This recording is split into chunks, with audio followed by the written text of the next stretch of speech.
Hello, everyone. Welcome to the Backmarkers F1 Show podcast here. This is episode 103. Tonight, we're going to be recapping the 2021 Emilia Romagna Grand Prix, or more easily known, the Imola Grand Prix. I'm going to bring in my two fellow co-hosts, my backmarkers, in just a minute. I just want to give you guys a quick reminder that this podcast is sponsored by our friends over at the GP Box. You can get some exclusive discount code links found in the description of this video below, and you'll be able to get some exclusive discounts to some great F1 merchandise, car parts, F1 team memorabilia, a whole sorts of things. So please do check the description down below, and you'll find out some of those discount links from our sponsors. So in today's episode, we're going to be recapping a very chaotic Grand Prix at Imola, and I'm going to welcome in two of my co-hosts, still doing this virtually via Zoom. Hopefully we should be rejoined together in the near future, but bringing in tonight somebody that looks a little bit different. I'm not sure if you're going to recognize him. Looking a lot more younger nowadays. Welcome along, Shaker. How you doing? Hey, how's it going? Yeah, I mean, shaved the beard off, I think, for the first time. I think I was telling these guys in like 6 or 7 years. So yeah, I do look like I'm 16. Yeah, it's nice to be back after such a fantastic race. I'm sure you guys all saw it and enjoyed it as much as I did. But yeah, it's great to be back. Yeah, quite the gap between the first and second race of the season, almost like a separate off-season in its own. But since that off-season, Tyler McDonald has not grown his beard. He's still looking as dapper as ever. Tyler, what's going on? How you doing? Not too much. A couple extra colors coming in, though. There's some gray and some red in there. So I think it's getting shaven tonight. And we're going to try and look like Shaker. He looks handsome. Yeah, of course. He's got his whole Twitch setup as well too. So we're all fired up, ready to go for this episode. Got a lot to cover because this was pretty much. I think the best way to describe this race was how Alonso described it. Post race in the press conference, which was that normally this would take about 5 or 6 races in order to get a safety car, a red flag, wet conditions, dry conditions, all of that. But we all got it in the first race, or excuse me, in the second race of the season. So I think that's probably the best way to describe this race. A little bit of everything. In the end, though, round 2 of this championship did go to Max Verstappen in what was a really, really, I wouldn't say an easy victory, because he definitely had a lot of dramatic moments on his own. But Tyler, I'll start with you. We could get into more specifics later on, but just general thoughts on the race as you were watching it unfold on Sunday. What are some parts that stuck out to you? And just overall, how much are you enjoying this, what it seems like it's going to be a close championship this year? Yeah, I thought the race was phenomenal. And you mentioned the close championship. I mean, yeah, it's going to be close between Verstappen and Hamilton up top, but, McLaren is showing phenomenal pace so far this season, especially Lando Norris. He really impressed me. The Ferraris look awesome this year so far. Aston Martin will slowly get there. They seem to have a pacey car, but maybe just not quite there. So the midfield's looking really great right now. And I think I forget what my prediction was at the start of the season, whether it was 5 different teams on the podium. I think it was what it was, or something like that. I think it's possible this season, which is awesome. The race, I mean, like you mentioned, had everything in it pretty much. A scary incident between George Russell and Valtteri Bottas. We'll touch on that later. For me, I was more annoyed at the Nicholas Latifi incident, just as a Canadian and supporting Canadian drivers. That was unfortunate to see him go out after what was his best qualifying in F1 so far in his career. I thought he was phenomenal, and the Williams looked pretty handy down in Imola this weekend, which is nice to see. Maybe a little bit of, although they didn't get points, some positive to take out for Williams trying to come back. Yeah, and how about you, Shaker? I know you were just catching up on some of the end of the race, some parts that you missed, but what are your overall thoughts? I mean, like Tyler mentioned, there was a lot to kind of take from this race, but what sort of stood out to you?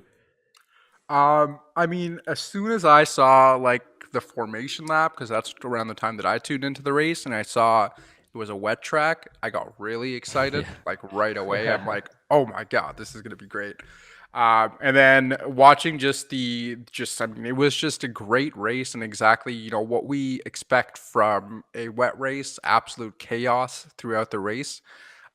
It was really interesting to see the different team strategies that came to play. All from like all over the field, not from Mercedes, Red Bull, AlphaTauri. So it was just a really good race overall, and key aspects, like I said, just covered everything. It was a great wet race, great strategies. We got to see different people on the podium. Just exactly what we got from Germany last year, which was another fantastic wet race.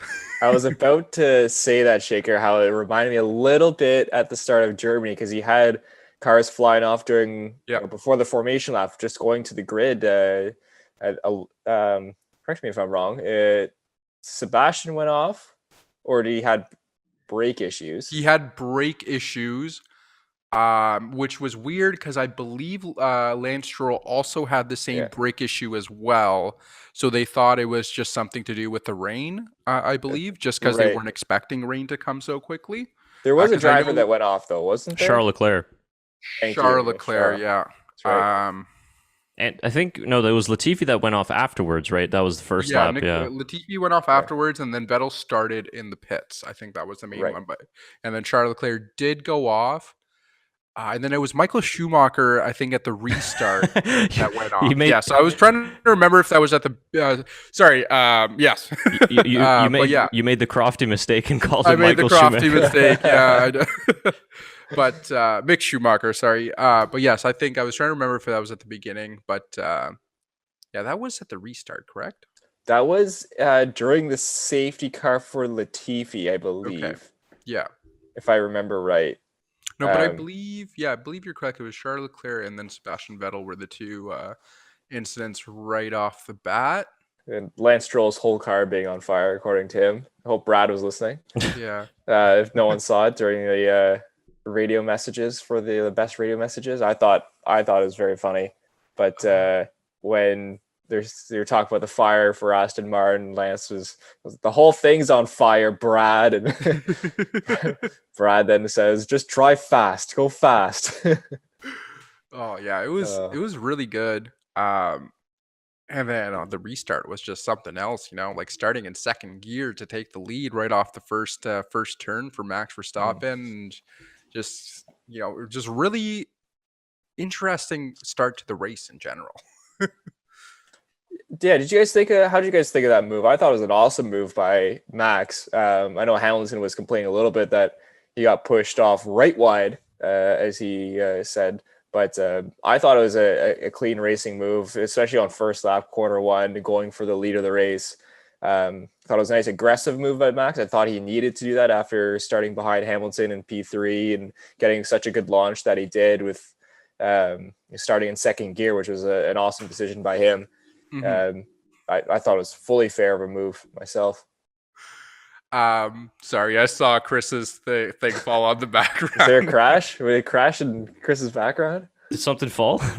I think I saw something fall on the right side there. Did it not? But anyway, I heard it. Yeah.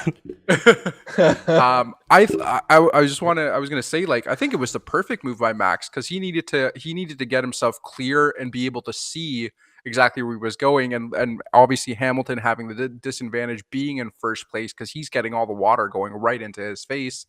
I think it was absolutely the right call because Hamilton was going to expect it. It was just such an unexpected thing to do because you're expecting him to stay in line in the wet track and just kind of follow along and kind of get adjusted, and just to push off right off at the beginning. You're not expecting that right off the bat, being in, starting in the P3 position. Yeah. Sorry, Chris, go ahead. No, I was just going to say, and it was a good sign that Red Bull, because they've struggled the most on their starts last season. Mm-hmm. So whatever they did, whether it's just different engine mapping or maybe just in this case it was the wet conditions starting in the higher gear that helped them. But it's something that they struggled last year, so it's a good sign that this year. But you even saw on the start, Max was kind of dipping a tire onto the grass. But to your question, Tyler, I would agree with you guys as well. I think that move was 100% clean going into turn 1 and 2. And I think that it was something that, what else are you going to expect from Verstappen, right? But it's first lap. All that's normal. And I think that he gave Lewis enough room. Hamilton didn't really necessarily back off. He was trying to fight him and then eventually came out worse for wear, but totally racing incident.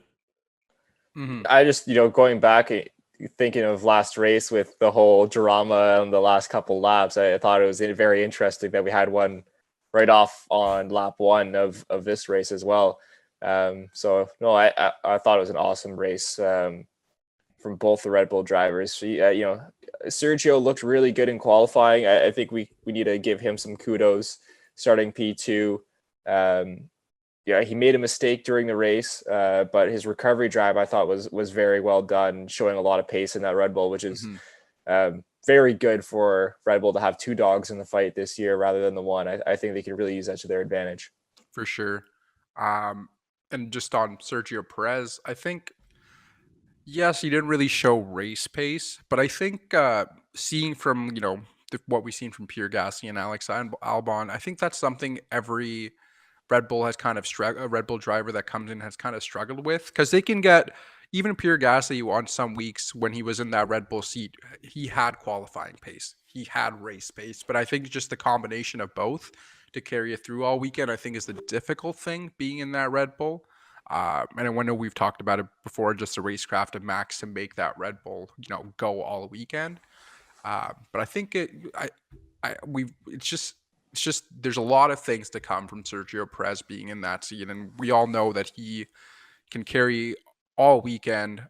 Just going to take a little bit of adjustment. It's hard to adjust to being in that second seat and being basically known you're the secondary driver. Like compared to being at Racing Point the year beforehand, it was pretty evenly matched. So yeah, I think very good signs. Very good signs.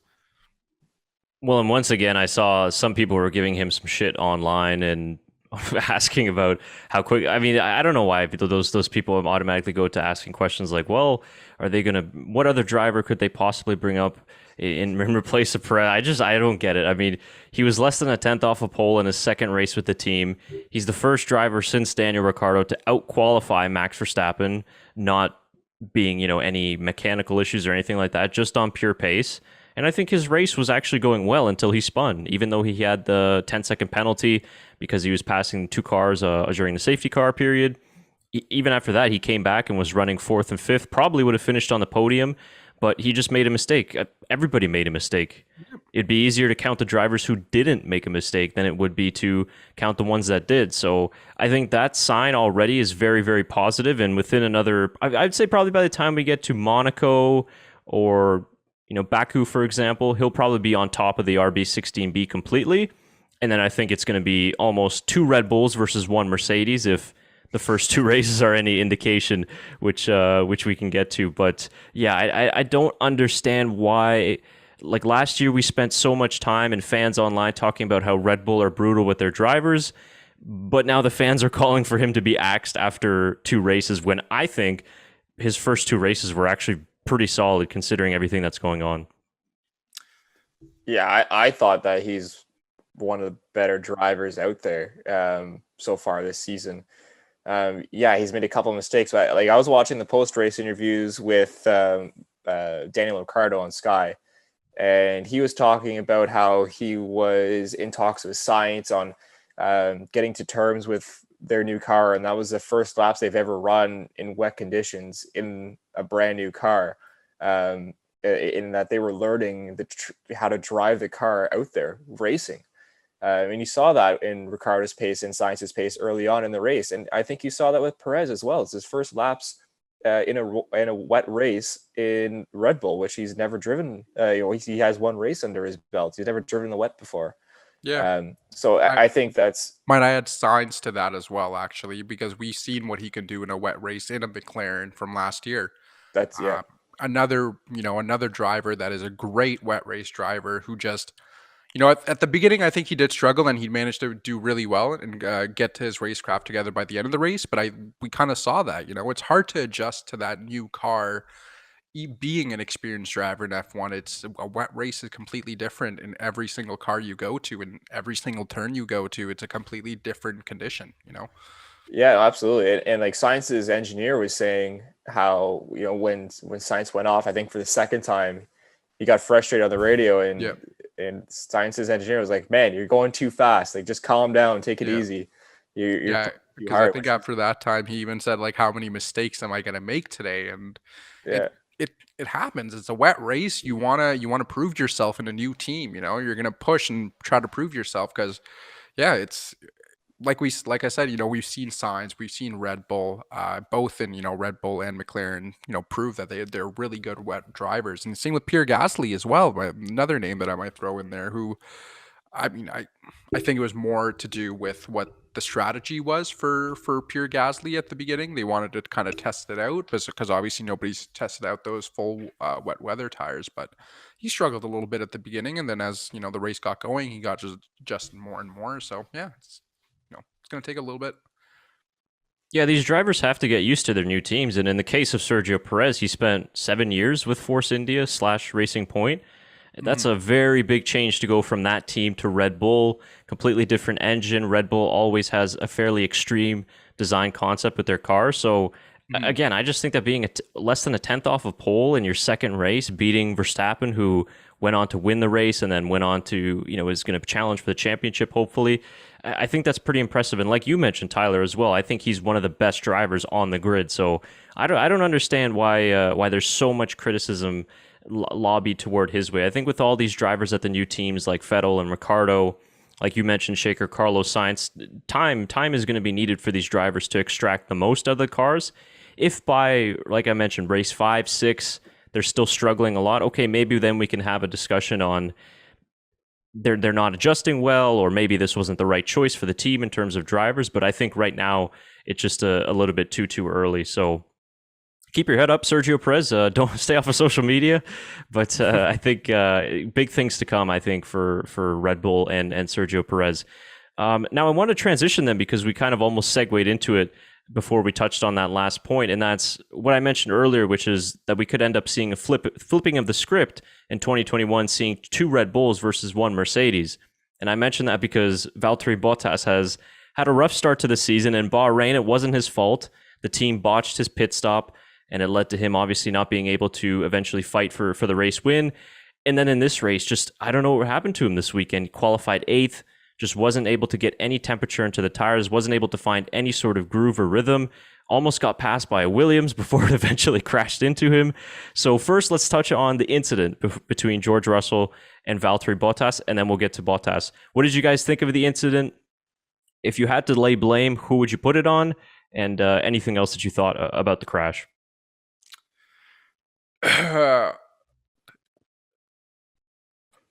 tries to? I thought you were going. I thought you were going, Shaker. You looked like you were eager. I mean, come on, man. Look at the track, dude. Come on. Who's it come on to? To George. Come on, dude. Oh, so I listen. It's tough. It's tough. I think it's 75 Russell's fault. Sorry, 75-25 Russell's fault.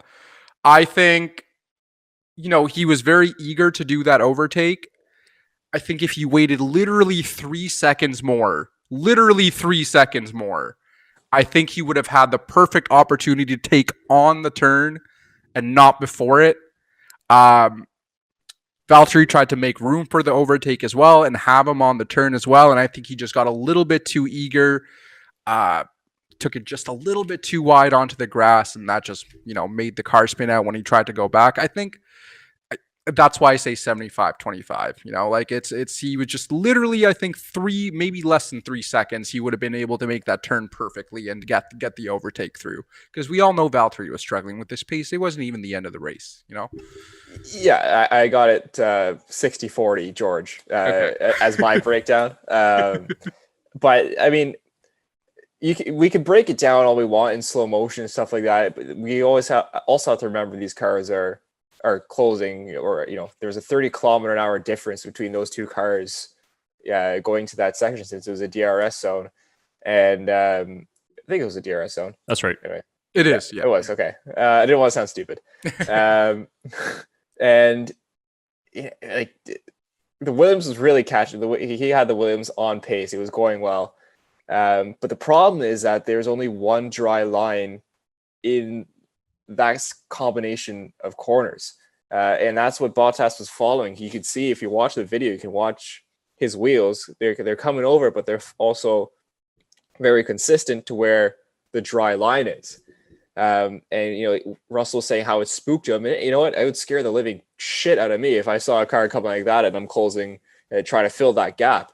And that's why we saw him get a tire on the grass. He thought Bottas was coming over a little bit more than maybe what he was intending to, and that's where we saw the crash between the two, and a very hard hit for Valtteri.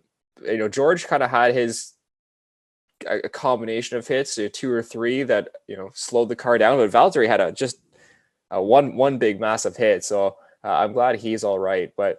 Yeah, it just really looked like he got the wind completely knocked out of him with that. Yeah. Well, we've heard his heavy breathing a few times when he's had hard hits like that. Right? I don't know if that's just he loses his breath easily or that's his kind of coping mechanism of trying to figure out everything. But man, like you said, Shaker, a couple more turns, a couple more seconds, he would have been there. And I know he's eager because P9 means everything for Williams. And it doesn't really mean anything for Bottas, but you got to get the car home to get to P9. Is my issue there with George, and it's a learning lesson for him, in my opinion. He's got a lot to learn still. He's going for that position. Of course, he said maybe if it was any other driver, Valtteri would have gave him more room, trying to cause there's a little bit of drama there, and of course the going up to Valtteri after the crash and saying you're trying to kill us both, and Valtteri just talking with his finger instead. Which was very good. Serious question. Did he give the middle finger? Oh yeah. Okay. Oh yeah. It was very well done. Okay. Because Valtteri said he's like, I don't even know what he said, and then the reporter asked, "Oh, so you just spoke with your finger?" He goes, "Yep." I thought it was very well done to create. Sorry, that was gonna be my other comment. Was gonna be like, why? Like, I understand George wanted, in the heat of the moment, wanted to go up to Valtteri, but come on, man. The dude just got in a car crash. Just let him get out of the car at least. You know what? I'm okay with it. And I tell you why. NASCAR, and everyone's going, oh, North America, NASCAR. NASCAR has built a little bit of a reputation for fisticuffs, tempers flaring on pit road, and drivers, going at each other. And that brings a little bit of storylines to each race, and it builds up, and you have these rivalries build up for 5-6 years, and fans love it. It gets everyone really into the action. They feel involved. They feel the passion about it. So I like it. I'm okay with, I wish they went at it. I wish they took the helmets off and went at it right in the gravel trap right there. Because it brings eyes to the sport. It shows a little bit of these guys aren't robots. They're feisty. They want to they're going for it. Yeah. Speaking of, actually, I saw you're saying that it brings people to watch. I actually saw a picture of Valtteri and George Russell on a meme page as I was scrolling through Instagram. Not even F1 related or anything. Just a random meme page, and there was just documentaries that turn this around. It's they used to be friends, and then it goes into black and white. But yeah, like you said, it brings so much more people to watch and more interested in the sport. Absolutely, very good point. Well, speaking of memes, I actually have some additional footage from the Russell and Bottas crash that not many people I think would have seen, and it's a pretty good summary of the crash. Let me just share my screen with you guys here. I know last time we had some audio problems. Let's see if I can get that corrected. Is this a Backmarkers exclusive? This is a absolute exclusive here. Hold on. Let me just see if I can. This won't be exclusive if I can't figure out the audio, though. I know exactly what scene you're bringing up, and this is phenomenal. This is awesome already. Is this the Grand Tour or the show before it? Oh, this is Grand Tour. Okay, good. So here's some additional footage, if you guys haven't seen, of the Russell and Bottas crash, and actually a pretty good summary of Sunday's events. Let's take a look here. Gold.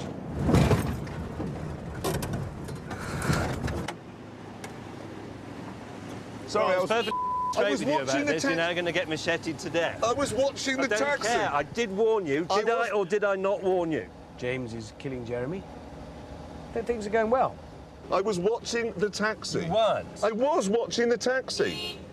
Did your co-presenter on your television program just attack you with a machete? Yes, he did. He came to the window. It's quite cross because I ran into him. That doesn't happen on like clothes programs or gardening. I think the best part of it is having Hammond as the Toto. Yeah. Just because we actually heard Toto Wolff this race give a little fire to Valtteri. I think like a third of the way race through to pull it together. He said something after the race too, because they were doing an interview with him post race. And Did he? He did say something about Russell. Sorry. Oh, did he? Okay. Talking. I wish I had the quote. I don't want to misquote and start something. I think he said that Russell's view on the crash was bullshit, something like that. Oh, I saw something where it was like it had to do with performance. Like sometimes you have great races, and sometimes you have races like you're. I don't know. I wish I had the quote. I don't have it with me. Yeah, I know. Coming from your manager. Yeah. Yeah. The way I saw the crash, it was, and I had to look at it after the race, obviously, because of so much that was going on during the race. But I would probably agree more with what Shakers, if I had to put like, I'd probably say like 70-30, on George Russell. But I just more saw it as a racing incident that. Yeah. You're traveling at incredible top speeds. You got a drying track. You got a very narrow circuit as well. And Valtteri's going for the racing line. So I didn't necessarily see him really having that much of a fault. But if you actually look, I think F1 posted that not too long ago, the battle between Perez and Vettel as well. I think it was right around the same time during the race. And you saw both of them, Vettel kind of do the same move, but Perez didn't overcorrect as much as George Russell did. And obviously, as soon as you touch that grass, you're just a passenger at that point. So I think if Russell could have done anything differently, it's just sort of back out a little bit, I guess, and maybe not react so hard that way. But I think you bring up a good point, Tyler, too, that maybe he was trying just a little too hard to get those points, which are so important for Williams. We saw an exact race here last year where he dropped it just under the safety car, just with a boot full of throttle and ended up in the wall. So we've seen that happen a few times from Russell, so maybe just a little bit more caution over adhesion, as they say, and to try and secure those points. But I looked at it more as a racing incident. Russell came out after the race as well and apologized to Bottas, so I'm glad that whole drama just got cleaned up quickly, and then we can just move on. Yeah, and I think it's really interesting to see that from George Russell because, think of all the comments that Max Verstappen got, Lewis Hamilton got when they first started out racing. They had that fire in them to go for those, go for those small little chances that they might get ahead, get those points for their team. And yeah, sure, it can be your fault at the end, but at least he's trying. He's trying to get those points for his team. He's really fighting for it. And it's going to take a little bit to mature a little bit and just realize when not to go for them. And we only saw that from Max Verstappen like a year or two ago, being a little bit more mature for those, chances. So it's going to take some time for sure. So. Yeah, it definitely will. But those points will come for Williams, of course. But I just think that overall, just from that apology, he kind of recognizes that he made a mistake there in the end. So it's just interesting the way it happened because that incident eventually saved Lewis Hamilton's championship lead. Otherwise, Hamilton probably would have been able to get back onto the lead lap. And if I could use some IndyCar terminology. He would have been able to get back onto the lead lap most likely, but probably wouldn't have finished on the podium had that red flag not come out. So eventually his teammate and potential future teammate saved his championship lead only by the narrowest of margins, of course, only 1 point.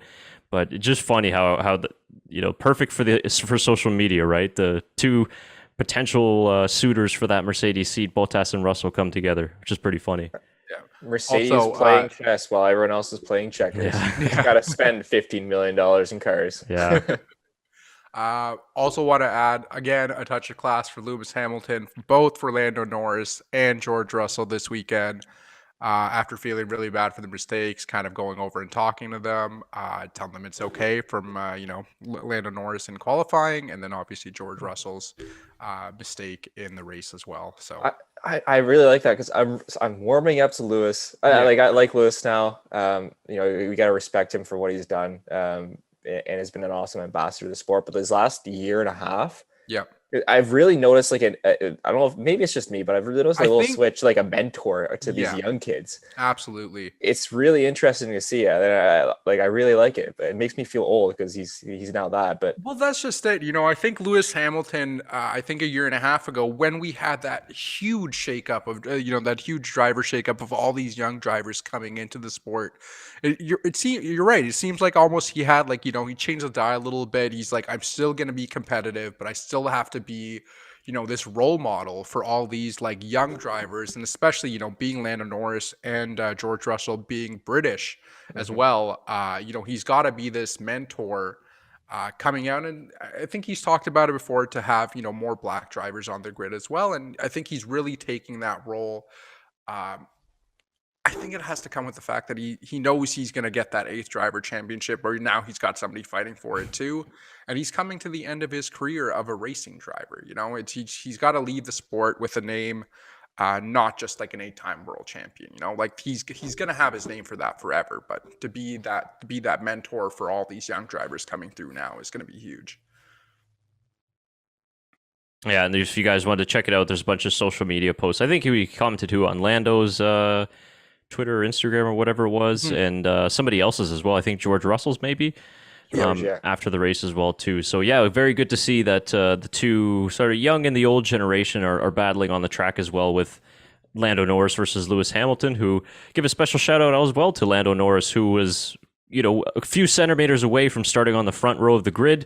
Unfortunately, the track limits kind of bit him in the ass in the end, and he had to start 7th. But to go from 7th to 3rd, he had a real shot at 2nd place as well. That podium was completely on merit for Norris and McLaren. So a very exceptional drive for him. And I thought he drove a really, really good race. And in his own words, he said he almost drove a perfect weekend had it not been for that lap in Q3. But when I saw him going purple in the first 2 sectors, I was so excited. I was like, oh my God, he might grab pole. Yeah. Could you imagine the scenes? I mean, that would have really shook things up. And it's not even like it was a wet race or a wet qualifying. It was dry. It was just pure pace of the McLaren. So I'm excited to see once Daniel gets a grip of that McLaren where the 1-2 will land, whether they're fighting Red Bull and Mercedes. I mean, like it looks like pure pace. The race pace wasn't really there as much, but the qualifying pace was outstanding. Mm-hmm. Go ahead, Chris. Yeah, sorry. I just wanted to add that I think it'll be track specific. This Imola track is more of a driver's track where each driver can really make the difference in performance. We don't have massive long straights. You don't have a lot of corners that demand high downforce. It's like kind of right in the middle. So I think that it will be track specific. Interesting how they're going to go at Portugal. They had a very good start there last year.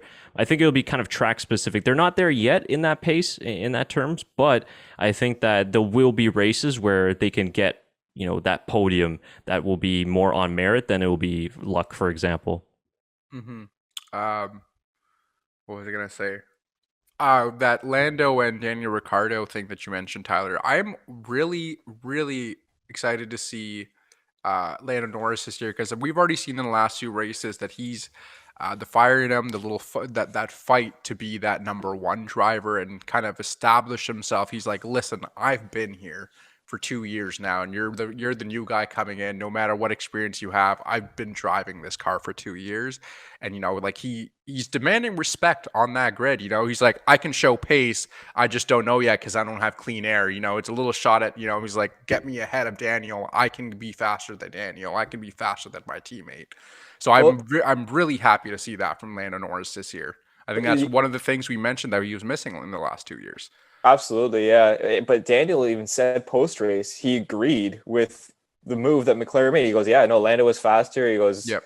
And went on to say he was just trying to coming to grips. And that's when they went on about the whole wet tire thing and learning the car still and stuff. Mm-hmm. But Ricardo agreed with him. And I thought that's nice to see from a team dynamic that, okay, now you can really tell race 2, we've got 2 team players here that are looking out for the best of McLaren. Yep. And that's a big recipe for success for the people in McLaren. Yeah, absolutely. There was no question from Daniel at all. He's like understood, and it was like literally next turn that they got it done. There was no waiting, no like making sure he gets a little bit of an extra step. That we've little bit of an extra foot on the track. No, it was right away. He's like understood, done. Like it's great to see that. Yeah, he's ultra competitive, but he is a team player, and I think Ricardo knows at this point that he's not getting the most out of the MCL 35M. So, same with Perez, as we just talked about at the top of the show. It's going to take a couple of races, but it hasn't been a bad start. I mean, 6th and 7th in the first 2 races is good. Decent haul of points for them, and just bringing the car home, which is important. So, very excited, like you guys mentioned, to see that play out, and I'm glad to see Norris is kind of taking that next step and not backing down from Ricardo, who is a tough teammate to have. Now, just 2 more points from my side before we get into kind of closing, and then if you guys want to add anything more from the race, we've got some additional news that we want to talk about before we wrap up the show. 2 things I wanted to mention was it was interesting to see in this race in particular sort of the old guard of Formula One struggle a little bit in terms of Vettel and Alonso. You even saw Alonso, I don't know if many people saw it, he spun actually just under the red flag coming back into the pits. He went through the debris and extremely low speeds, and he just spun it around. So it just shows you how tricky the conditions were. Excuse me. But even after the race, he was extremely unhappy with himself. Even though he did score the point, thanks to the penalties to Raikkonen, for example, he just wasn't happy with his performance. And he's like, yeah, I mean, there's no excuse. I can't even use the excuse of it's only my 2nd race back in F1. He just said, I just got to be better. And then obviously we know Vettel had a lot more issues in terms of mechanical stuff. I think he had a much better weekend than he did in Bahrain, but was still off the pace in qualifying. But in the race, looked a little bit more comfortable. But it's interesting to see how the likes of Sainz and Leclerc and Norris, who we just talked about, those younger drivers are starting to do, a little bit better and really challenging the veteran drivers of Formula One, which is nice to see, like we saw in the Hamilton-Norris battle. Yeah, it was one of the other things I was happy to see is Vettel to make that call, be the first one to be like, put me on the medium tires. I'm going to be the first one to go at it. Kind of really shows you that he really wants to fight for those positions. He doesn't want to just, he wants to get comfortable in the car, but he's willing to put himself in like those uncomfortable positions to kind of get the best get the best for the team. And it took him a few laps to kind of get adjusted. But yeah, once he kind of got there, you could really see the pace that they were kind of going to be pushing. And yeah, it's just going to take a little bit of time for Vettel and Alonso to adjust to it for sure. I actually thought it was an awesome team move by Seb because he took one for the team there. And immediately once he thought the track was ready for dries, he radioed in and said, the track's ready to get dries on. And Lance came around, put dries on it, and it was kind of the signaling of that's when everyone came in. So, a great team play from Sebastian. Sucks about the brake-by-wire issue. I know Lance had the same thing. And then there's a lot of technical failures with Aston. They had a gear sync issue that was affecting Vettel worse. The brake-by-wire was affecting Vettel. Brake-by-wire was affecting Vettel worse than Lance as well. So, I guess shout out to Lance for a great drive dealing with those tough mechanical failures or issues that he had during the whole race. Hopefully Aston Martin get that sorted out and we get Vettel up with Lance getting some points. Yeah, absolutely. I think if it was maybe another driver, there would be a little bit more coverage on Lance's race. But despite the penalty, I agree, Tyler. I think he had a pretty good race. And I think that he's gotten more on top of that new AMR 21. I don't know if many people were following the off-track drama during the weekend, which was Otmar Szafnauer and Aston Martin almost requesting the FIA to kind of change the rules because it's been disadvantageous to them, which I found was pretty hilarious. But I think that kind of quieted down a little bit post-race. But yeah, interesting stuff that's happening kind of there behind the scenes. But you got to try, I guess. It's not F1 if you're not trying to get an upper hand somehow.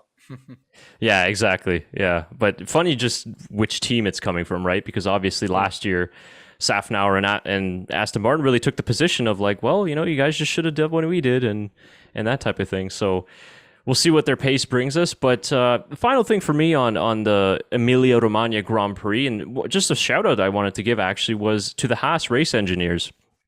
Yeah. In particular, Mick Schumacher's race engineer, because we're going to play maybe just a little bit of it here. I just pulled it up because I think it's worth listening to if you haven't already seen it. I believe they included it in the F1 Best of Team Radios, but we'll play a little bit of an extended version. I believe that Schumacher's race engineer is Gary Gannon. I'm not exactly sure if that's right, but he was Kevin Magnussen's race engineer, of course, for the last Okay, dude. Yeah, it sounded like him. So I feel like you're correct about that. As long as there's 2 okay dudes in this quote, I'll be happy. Yeah. Well, yeah, okay, so I'll share the screen here with you guys. There's one right at the beginning of it for sure. Yeah, it was. I just love seeing it though because obviously, Haas is having a very difficult season, and it's not easy with 2 young drivers. It wasn't easy last year as well, of course, with 2 very experienced drivers, but it's even harder with 2 young drivers. So let's we'll play a little bit of it. It's 3 minutes 50. We won't go to play the whole thing, but we'll play a little bit of it, and then we'll kind of pause and stop as we go. So, Mick, just come around carefully and safely, and then we'll get another front wing for you, okay? So first of all, this guy could have a second career as like a books on tape voiceover actor, right? Phenomenal voice on him. I'm already more calm just listening to him.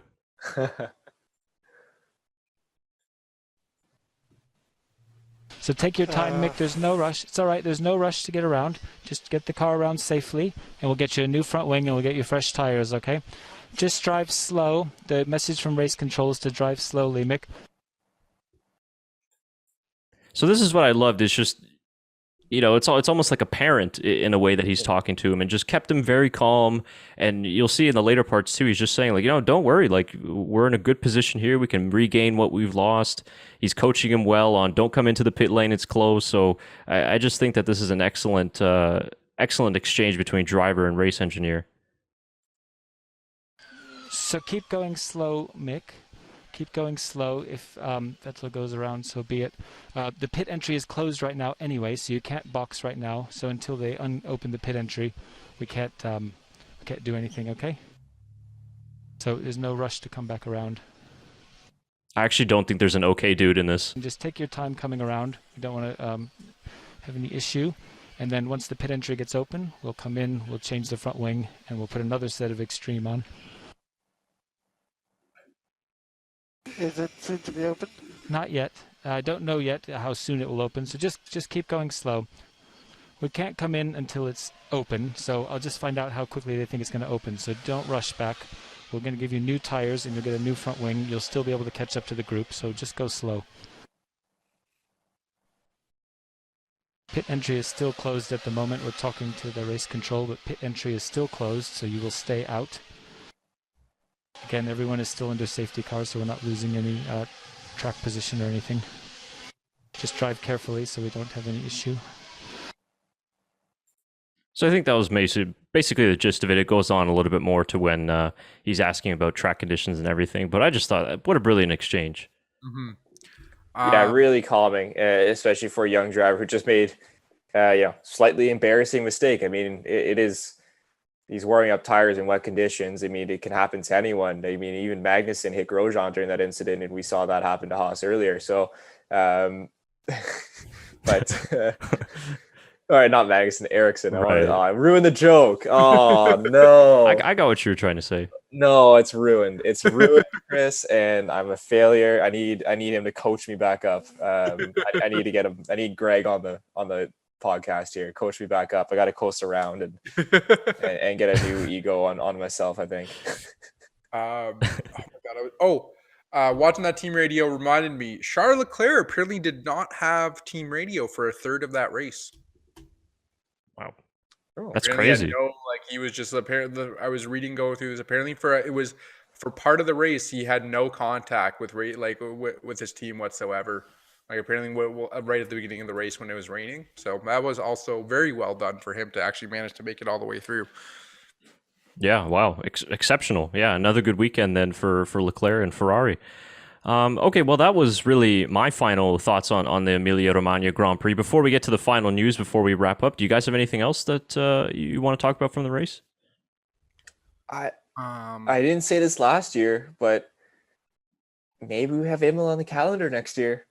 I'm just saying it was a very good race, and I wouldn't mind seeing Imola back on the circuit for next year. Yeah, I think I wasn't too sure about it last year when they first did it, but I think this year they added a longer DRS. And then am I mistaken that they made some of the lanes a little bit wider? Or is that Portimao that I'm thinking of? Because I know also Not 100% sure. I know they made DRS longer by 100 meters, 200 meters Yeah. or something, but I'm But I not 100% sure on the track widening. Yeah. I feel like they did something to Portimao as well that is supposed to make a little bit better from last year, but it was a really good race. Um, I would like to see it maybe in drier conditions, just because like we mentioned with that the Russell and Bottas incident, maybe that incident wouldn't have happened if there was if the track wasn't wet. So I think there is one of the things that we weren't sure about was if there was going to be really good spots to overtake on Imola. And I think from what we saw this year, from the last race, there is places to overtake. It is possible, and it can be a really good race. So yeah, I agree. I would love to see it, as the Italian Grand Prix from now on. Oh, so you're saying Axe Monza? Yeah, well, or like switch it up. Maybe do Imola one year and Monza the next year. Okay. No, that's fair. That's just a little bit of variance for the Italian Grand Prix. They have so many tracks there. So yeah, That is true. I think you got to keep Monza, but maybe just add Imola as well. yeah, it's doable. make it the European Grand Prix. I know they'd like to do that. There you go. Well, actually, perfect segue then, because we're talking about race calendars and everything. No, Chris, for that to happen, they would have to not get France involved. It would just have to be Spain, England, and Hey, no, I actually heard that Ferrari, Mercedes, and Red Bull are doing a breakaway league. Oh, really? Yeah. Just three of them three competing against each other? Yeah, I can't wait. Calling it Super Formula. Yeah, Super Formula. Yeah. Guess we could have a whole other podcast on that, right? We could go on for 4 hours on that. Yeah. Craziness. Anyways, glad all the clubs have pulled out pretty much. Well, the English clubs at least. And that's why I'm not wearing a top plate. I'm a Tottenham supporter. I'm not wearing anything Tottenham right now. I'm disappointed in the club. So, anyways, Brentford it is, I guess, for today. Yeah, fair enough. Just goes to show that F1 is not the only sport kind of muddied by politics at times, right? It's true. Yeah, it's true. Apparently in one F1's random question quiz things that you do on Instagram. Apparently one of the questions was there was delays in Imola for something, and one of the questions was the European Super League discussion was one of the things. Yeah. That's awesome. I think it was from McLaren, wasn't it? I think it was from McLaren or something like that. That's awesome. But yeah, you gotta get those social media clicks. Like Leeds United, they're playing Liverpool. I don't know when this comes out, so Monday night. And their Twitter was phenomenal. Instead of calling them Liverpool, they were calling them the Merseyside Reds instead from the Super League, which was, I don't know. I thought whoever was the admin on there did a great job. Yeah, some of the content was great. Also not great at the same time. Seeing all these fans at their home clubs just super distraught about it is it's disheartening. You're a Man. Well, I guess let's talk about this quickly. You're a Man United supporter, Shaker. I'm a Tottenham supporter. So we our clubs. Chris, I'm an Ibrahimovic supporter. So right now it's Milan. So you're in this too, then. Yeah. So I mean, I don't know. I'm very disappointed. Even from us coming from North America and the whole no relegation thing, how it works in North America. Yeah, it works in North America because there was never really a culture that was built on a pyramid system. When you have a full culture built on it, and I love the pyramid system, I think it should come in North America. I think I agree. Awesome. Right. Yeah.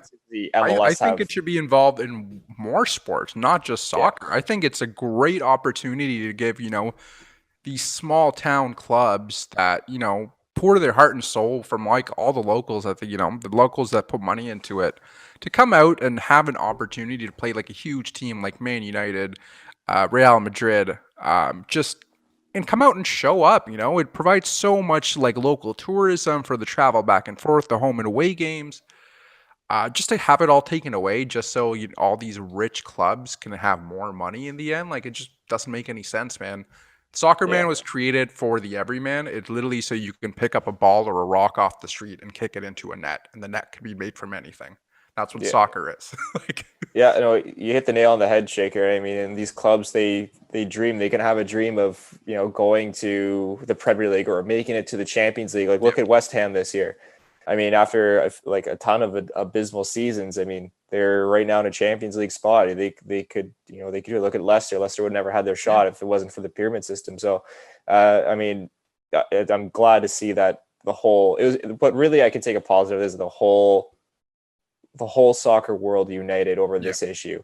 You saw fans from all over the world putting in their support for the everyday people and to say no to the Super League. So I thought it was awesome. It will be interesting. I hope they punish all the teams. I think they deserve to be punished. And, in my opinion, banned from the Euros for next year or any European competition. Let me play Europa League this year, though. Next year's fine. No, yeah, that's what I mean. I want my cup. If you finish this year, but I think you exclude them from next season. Totally okay with that, because it just doesn't make any sense for all these owners to be like, no, screw the system. We're gonna make our own system to just make us money. To go with no punishment to anybody else in the soccer world, just us. We're gonna get the money on our own. And if you don't punish these teams, you have to be worried about it. They're coming up with a better plan next time or something. Their plan was awful. That was one of the worst pitches I've ever seen in my life. You have to think those are billionaires, and you think they know what they're doing. Read a room, but I don't know. I think that's my opinion. This isn't a soccer podcast. I guess we can go back to F1. But anyways, I need to get my rant out somewhere. I was so annoyed. The last 24 hours I've been annoyed. Yeah, it's been pretty insane. I'm very glad to hear. The biggest advantage for me being a Man United fan is our Ed Woodward, our basically our bank manager, got let go. Yeah, you guys hate him, don't you? I didn't know there was such a big hate there, but no one likes him. Dude, do you you don't realize how many good players we have missed out on just because he was like, this guy is going to make us money just because he's popular in this country. And we're going to get a bunch of money because there's a bunch of fans around the world that really like this one young guy. Where we could have had, he's done some great trades, but we Di Maria. Great for a season, but why did we need to get Di Maria? Just because he was a big name? There's just a lot of trades that could have been so much more worthwhile, not just for money reasons and investment reasons, Sure. You can look at Ibrahimovic. You can look at Edison Cavani. Well, I mean, let's be real. Ibra was. Ibra's still Ibra. Yeah. I love Ibra. 36 getting 35 goals in a season in the Premier League. No one else can do that. No, everyone here loves Ibra. Yeah. Yeah, different story there. Yeah. But yeah, it's very good to hear. It's European sport related. A lot of these guys are soccer fans too, so I'm sure it's great. Yeah, I'm sure nobody could avoid it. So, just good to get it out there, anyways. That's right. All right. Well, then the final one for me is some news that's outside of the current F1 season, but it's something that relates to next year, and that is the announcement of another racetrack added to the F1 calendar, which is Miami. Now, if you guys aren't aware of the whole kind of saga of the Miami Grand Prix, it's been ongoing for many, many years now, pretty much ever since we've started this podcast. And they finally got it through. I think the citizens are still pissed off about having an F1 race in their backyard, but nevertheless, obviously, money always prevails.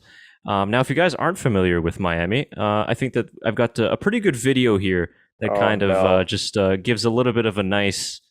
I'm scared because don't worry, it's PG rated. Miami's wild. Yeah, we'll get to that afterwards. But I think this one just kind of explains it very well. And it's explained by some familiar friends of our show. Yes, Miami, home to all the most successful drug dealers. This year's Mr. Big Mac and Silicon Valley. Yeah. Yeah, that pretty much sums up Miami. I've never been. I haven't either, but that's all I've heard about it. Yeah, my dad's been. He said he loved Miami. I don't know. He went to Hard Rock. He went to the Hard Rock Stadium nice. to watch a football game. So you he go. said the stadium is awesome, and it's a great little area. So I look. The track layout looks awesome. Apparently, if you stand on top of the Hard Rock, you can see the whole track from the roof, which is pretty cool. I heard different. I heard if you stand on top of the Hard Rock, you can see all the drug boats coming in. Well, that too. That's definitely going to happen. Sure. Are they trying to make Miami like a Monaco? Is that their intent? It's a good point. I think it is. Maybe. Like have like a race spanning the city with a bunch of boats that can look at like off the waterfront. It seems like they're trying to make it more of like a party kind of than an actual race. It's definitely a party. Like I'd say Monaco is probably number one for party scene, and then Abu Dhabi and now Miami are going to be Abu Dhabi is number two.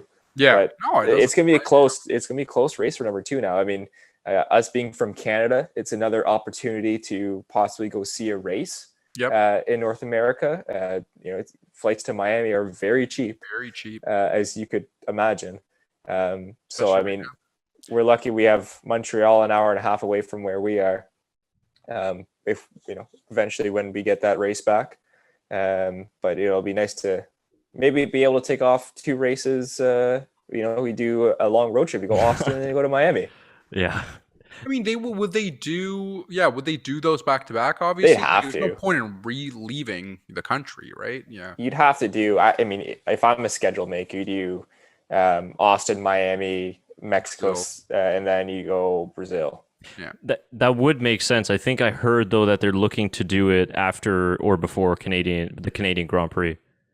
That makes sense. It kind of makes that trip a little bit more worth it, right? Yeah, that does make sense. It's still early though. Obviously, we just started this season, so they're not sure, and they just signed a 10-year contract a few days ago. But that was sort of the rumored part. But that would be kind of you'd hit all the bases there, going Miami, Mexico, U.S. That would be fine too. But then you get into climate, different things. Although Miami, the weather's always good. Yeah. We'll see. And we all, for those of you who don't know, I guess most Europeans won't know, but anyone from North America, Florida random thunderstorms are a big thing. They just show up out of nowhere. So it will be sunny, and then it'll just be like a tornado watch, and you'll have a monsoon coming. So it could create for some wild weather situations over there in Miami. Yeah, it could be really interesting. Yeah, as long as we have a Canadian Grand Prix on the schedule next year, so we can go. Yeah, exactly. Next year, yeah. I'm hoping they get to move the Grand Prix this year to later in the year. It's going to be very tricky with the schedule, but I guess there's always hope. Yeah, there's no 100%. There's been no confirmation from F1. I know that other things have came out, so it's still up in the air as of now. Maybe by the time we record the next podcast, we'll have some sort of information. But yeah, we'll see. It's supposed to happen, obviously, first or second week of June, I believe. But it's not gonna go for this year. Because I just hope they move it to the fall or something. I don't know. Yeah, because F1, I don't think they said they've officially canceled it. They've just said postponed, I believe. That's right. Go on their website. It doesn't say canceled or moved. It just literally said postponed. And it still has it listed in the June area. So I think there's a possibility, but I think if it gets to the point where, we're in August and it still says postponed, I think at that point they'd cancel it. Because to have, a month and a half basically, because you can't have that race in November. Has to be September, October. What's the Austin GP? Usually October. Oh yeah. You can't it just even having that race in Montreal in November is it's not. Why, it'd be snowing? Yeah, well, you don't know. That's just it. We live in Ottawa, close enough to Montreal to know that November is just one of those times that you might get 20 centimeters of snow one day, and then the next day it's going to be 15 degrees outside. Yeah. So all that snow is going to be gone. So it's so dependable on the weather that I think pushing November is a little bit too much. September and October is for sure doable, but just to plan it within a month and a half, knowing the state that Montreal is in and because of COVID and stuff, them to get all their shit together in a month and a half to make that race happen is highly unlikely. Yeah.